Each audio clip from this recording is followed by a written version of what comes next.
Deep in Earth's underground command network, Yora Chen watched her screens with the focused calm of someone diffusing something large and invisible.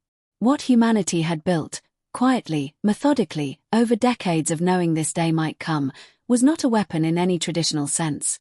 There were no missiles aimed at alien hulls. No warships racing to intercept the fleet. No nuclear deterrent that could threaten beings whose technology made Earth's best efforts look antique. What humanity had built was something far older than warfare. It was an understanding of systems. Every sufficiently complex civilization, humanity's best minds had concluded after centuries of study, runs on information. Communication networks. Navigation grids. Power distribution. Supply logistics. The more advanced the empire, the more completely it depends on the invisible architecture of data flowing uninterrupted between its countless parts. The Galactic Empire, with its 10,000 years of expansion and its millions of interconnected systems across thousands of star systems, was, for all its terrifying power, a machine. And every machine has vulnerabilities. Humanity had spent 50 years quietly mapping them. The tools they'd built weren't warships. They were something closer to whispers, small, nearly undetectable probes seeded throughout imperial space over decades, disguised as debris, as stellar phenomena, as the kind of cosmic background noise that even the most sophisticated sensors learn to ignore. Each one was patient. Each one was waiting. Timer. Commander Voss asked. 10 minutes, 40 seconds. Begin Phase 1. In the silence of deep space, things began to happen. The first thing the Empire lost was a forward scout ship. It didn't explode, it simply went quiet. Its transponder stopped. Its communication relay ceased broadcasting. From the outside, it looked like a systems failure. The Empire had systems failures occasionally. Then a second scout went silent. Then a third. Then the outer communication relay, a massive installation that had operated continuously for 600 years, vanished from every monitoring network in the fleet simultaneously. Not destroyed. Not disabled by any detectable weapon. Simply gone from the network, as though it had never existed. The bridge of the alien command ship erupted. What is happening? General Varek demanded, his scales cycling through colors so rapidly they strobed. Report. Is anyone firing on us? Are there human ships in this sector? No, General. The sensor officer's voice was barely audible. No human ships detected. No weapons signatures. No energy discharges consistent with. Then what is taking our ships offline? No one answered. Across the fleet, the same scene repeated on 100 bridges. Warning indicators bloomed across navigation consoles. Communication links dropped and refused to reconnect. Navigation systems began giving readings that contradicted each other. Ships that should have been in formation appeared to be in entirely different sectors, and the physical reality of their position and the digital reality of their maps had begun to diverge in ways that made movement catastrophically dangerous. Far from the alien command ship, in the quiet of underground Earth, Lieutenant Yora Chen watched a galaxy slowly realizing it was blind. They're losing their outer fleets, said the officer beside her, tracking the cascade of failures across an enormous display. Navigation corruption is spreading inward. Estimated time to full communication blackout across Imperial core systems, 6 minutes. Timer. 8 minutes, 12 seconds remaining. Commander Voss stood with his hands clasped behind his back. Continue, he said. On the Imperial capital world, the alarms came first.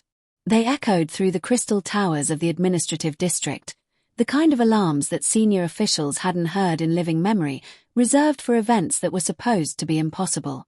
Advisors scrambled. Ministers convened in emergency session. Messages were sent to the fleet and received no reply.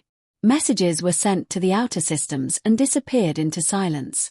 The Emperor, informed by a pale-faced aide, sat very still for a long moment. The humans, he said quietly. What did they do? No one in the room could answer him. The Empire had rules for war, ancient, refined protocols that had served it for millennia. You targeted enemy ships. You destroyed enemy weapons platforms. You overwhelmed their defenses through superior force and broke their will through spectacular displays of power. It was a system so established, so deeply embedded in imperial military doctrine, that it had long since stopped being questioned. It was simply how war worked. Humanity had read none of those rules. Humanity had looked at the most powerful military force in the galaxy and asked a different question entirely. Not how do we fight them, but how do we make fighting irrelevant? The answer, it turned out, was information.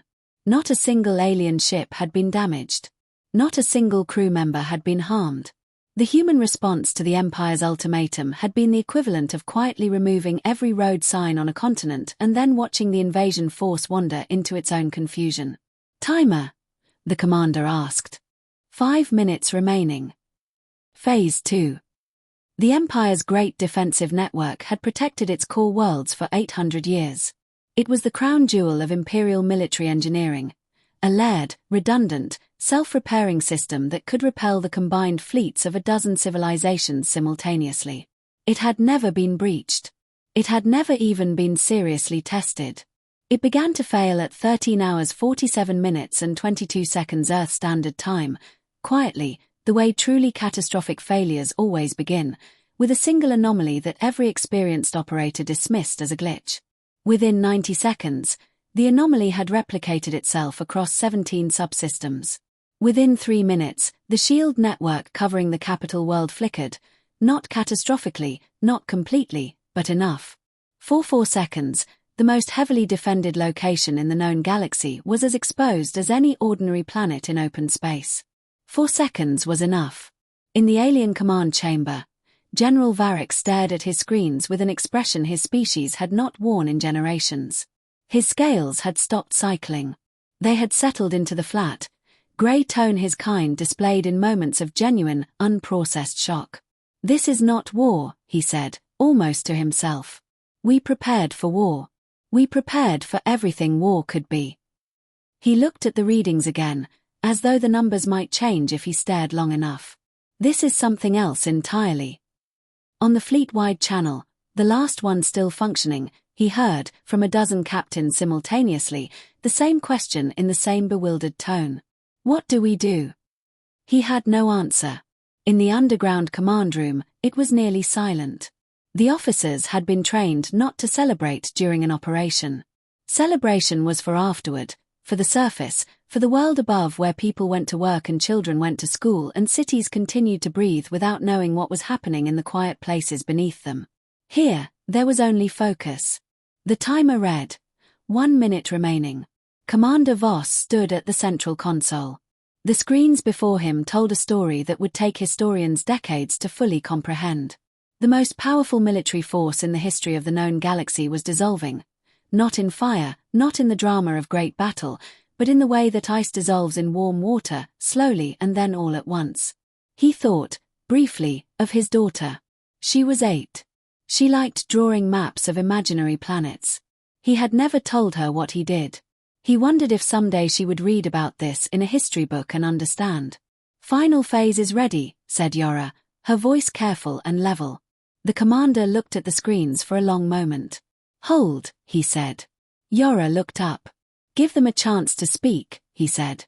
"If they want to." 30 seconds passed. Then the channel opened. The Emperor's voice came through without ceremony. No formal title, no imperial protocol, none of the elaborate preamble that had preceded every communication the Empire had ever sent in its 10,000-year history. He simply said, "Stop." Then, after a pause that felt like it contained entire centuries, "We surrender." The command room was perfectly silent. Commander Voss looked at the timer. 15 seconds. He looked at the screen showing Earth, cities lit up in the dark, ordinary and luminous. He thought about the 10,000 years the Empire had spent reducing other civilizations to nothing. He thought about the 800 species whose names were carved into obsidian columns as trophies. He thought about the fact that Earth's response to being threatened with annihilation had been not rage, not desperation, but method. He pressed the final control. The timer reached 0. It was not an explosion. There was no blinding light, no shockwave rolling through space, No spectacular visual that could be captured and broadcast and turned into legend. It was quieter than that. It was a signal, a single, precise, cascading instruction that traveled outward from humanity's hidden network at the speed of light, touching every dormant node seeded across imperial space over 50 years of patient, invisible preparation. And then the Galactic Empire stopped. Not piece by piece. All at once. Every remaining control node, every communication relay, every navigation system, every shield generator, every weapons platform. They all received the same quiet instruction, and they all obeyed it, and they all went dark. 10,000 years of dominion, and it ended not with a battle, but with a signal. In the Grand Council chamber, now dark and lit only in harsh emergency red, Emperor Dravos the Eternal sat alone before a blank viewing sphere and did not move for a very long time. The fleet that had laughed at humanity hung motionless above the blue planet, its ships as inert as ancient monuments, as powerless as memories. He had ruled the galaxy for longer than some species had existed. He had witnessed the fall of civilizations, the birth of new suns, the slow entropy of worlds. He had always believed, in the way that the truly powerful always believe, that strength was the loudest thing in the universe. He had been wrong. Somewhere in the darkness of his powerless flagship, he heard one of his advisors whisper, not to anyone in particular, but to the universe itself. We never even saw them coming. That was precisely the point. On Earth, no one cheered. Commander Voss turned away from the screens. "Begin recovery protocols," he said quietly. "And get me a status report on all Allied systems." He paused at the door of the command room and looked back at his team, at Yora, at the officers who had sat at their stations for 14 minutes and changed the shape of history without raising their voices once. "Good work," he said. That was all. It was enough. Life on the surface continued as it always had. The afternoon light fell on ordinary streets. People argued, loved, worried, laughed. Children ran home from school. A man in Prague fed pigeons in a quiet square. A woman in Lagos watched the sun set over the ocean. None of them knew. Most of them would never know. In the days that followed, the galaxy reacted with the particular bewilderment of beings whose model of reality had been quietly dismantled and replaced with something they didn't have language for yet. Alien fleets withdrew from human space without being asked. Old threats that had lurked at the edges of the solar system for decades dissolved overnight. Treaties that would have taken generations to negotiate were signed within weeks, not because humanity demanded them, but because the alternative was unthinkable in a way it had never been before. Some worlds sent delegations. Some sent gifts. A few sent apologies, careful, formal, deeply uncomfortable apologies from species who had never apologized for anything. Humanity's response to all of it was the same: polite acknowledgement, quiet readiness. No territorial claims. No demands for tribute or recognition. No fleet dispatched to remind the galaxy of what had happened. Just the patient, watchful presence of a species that had looked at the most powerful force in existence and decided that the best response to being underestimated was not anger. It was preparation. One message was sent, on open channels, in every known language of the galaxy. It contained a single sentence: "Never laugh at Earth." An alien historian, one of many who would spend the rest of their careers studying the 14 minutes, recorded her final assessment in a document that would be read by 100 generations of students across 100 worlds. The Empire believed that strength was the loudest thing in the universe. They were not alone in that belief. Most of us believed it. We measured power in the size of fleets, the brightness of weapons, the volume of threats. We thought silence was weakness. We thought patience was timidity. We thought that because humanity had not yet shown us what it was capable of, it was incapable. We confused restraint with limitation. The humans did not defeat the Empire. They revealed it, revealed all of us, for what we had always been beneath the armor and the confidence and the 10,000 years of certainty. Beings who had never truly been tested. Earth did not conquer the galaxy that day. It simply reminded the galaxy that it was not alone. And from that day forward, the stars burned the same as they always had. But the beings who lived beneath them listened differently. They listened for silence. Because they had learned, finally and completely, that silence was where humanity kept its strength. The Galactic Empire had ruled the stars for 10,000 years. It had not done so through diplomacy or charm. It had done so through fire, through the systematic reduction of resisting worlds into ash and memory. Entire civilizations, some far older than humanity's first scratch on cave walls, had been swallowed by the Empire's reach.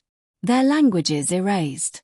Their names rewritten into the imperial registry as conquered territories, numbered and catalogued like livestock. The Empire did not see itself as cruel. It saw itself as inevitable. And so it was with a particular kind of laziness, the casual confidence of something that has never truly feared, that the Empire turned its attention to the small blue planet at the unfashionable edge of the Orion Arm, Earth.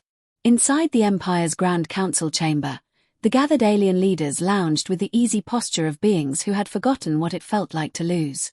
The hall itself was a monument to dominance, soaring obsidian columns carved with the names of 800 conquered species, ceilings so high that clouds formed near the apex, and at the center, a viewing sphere 50 meters wide that currently showed the swirling blue marble of Earth rotating in serene ignorance. The laughter began almost immediately. "They still use chemical propulsion on their outer system vessels," said General Varek, a towering figure whose iridescent scales shifted color with each word, betraying amusement the way a human might smile. "Chemical propulsion." He said the words slowly, savoring them, as though they were a punchline. More laughter rippled through the chamber. "They have divided their own planet into competing territories," added High Consul Mirith, her many-jointed fingers drumming the obsidian table with elegant precision. "They wage wars against themselves. Over patches of dirt. Over invisible lines drawn in sand." She paused. "They are perhaps the most entertainingly primitive species we have encountered in 3 millennia. Emperor Dravos the Eternal sat at the head of the table, a figure so old that his species had evolved twice since his coronation. He smiled, the slow, cold smile of a glacier, and raised one translucent hand for quiet. The laughter faded with practiced obedience. "Send them the message," he said. His voice carried the resonance of absolute certainty. "The standard terms. Surrender and submit, or face total erasure. Give them one rotation of their moon to comply." He glanced once more at the blue planet on the screen and looked away, as if already bored. "They will capitulate within hours. They always do." The message reached Earth in the time it takes a human heart to beat twice. It arrived on every frequency simultaneously, broadcast directly into satellite networks, deep space arrays, and the emergency communication channels that governments kept dark and silent for moments exactly like this one. It translated itself automatically into every living language on Earth, and then, having nowhere left to hide, it sat in the silence it had created. The human leaders read it without speaking. In Geneva, in Beijing, in Washington, in Nairobi, in Moscow, in dozens of bunkers and conference rooms and encrypted digital spaces, they read it. And then, one by one, they looked up at each other across secure video links, and something quietly settled into their expressions. Not panic. Not despair. Recognition. There was no reply sent. No press conference. No speech broadcast to a terrified public. Cities went about their afternoons. School bells rang. Markets opened. The world continued turning, and to the alien fleet hanging above the thermosphere, the silence that followed must have looked like paralysis. It was not paralysis. Deep beneath the surface of the Earth, beneath mountains that had stood since before humanity learned to write, beneath ocean floors where light had never reached, old systems began to wake. They woke quietly. There were no dramatic alarms, no shuddering of stone.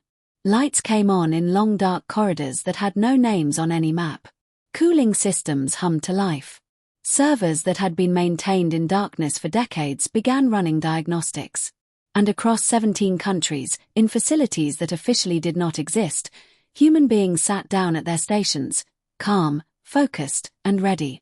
A young officer named Lieutenant Yora Chen looked at the mission clock in her underground command center and felt the particular stillness that comes just before something irreversible. She had trained for this for 9 years. She had run the simulation 400 times. She turned to the figure standing behind her. Commander Elias Voss, grey-haired, methodical, The kind of man who ironed his shirts on Sunday evenings and never once raised his voice unless silence would cost lives. They think we're afraid, Yora said. Commander Voss studied the screens for a moment. Data flowed across them like a quiet river. Yes, he said. That is their first mistake. He stepped forward and gave a single order. Send the reply. The message that returned to the alien fleet was 11 words long. Message received. Thank you for your patience. You have 14 minutes. On the alien command ship, the laughter died. It didn't fade, it stopped. Mid-syllable. Officers who had been grinning looked at each other with the first flickers of something unfamiliar. 14 minutes, repeated Captain Solon, a decorated veteran of 40 planetary subjugations. He read the message a second time, then a third, searching for context his experience had never given him. Or what? They haven't specified a consequence. This is a bluff. A desperate, poorly constructed bluff. Probably, said his first officer, Ensign Trey, who did not sound convinced. General Varric waved them both aside. It means nothing. Humans lack the capacity for genuine threat. They have no fleet capable of challenging ours, no weapons with meaningful range. No, he stopped. A junior sensor officer, young, barely past his first molt, raised a trembling appendage. General, I'm detecting anomalies. Very small. Almost beneath the threshold of our arrays. But they're multiplying. Varric crossed the bridge in 3 strides. He looked at the sensor display. The signals were faint, barely visible against the background radiation of space. They could have been interference. They could have been debris. They were not interference.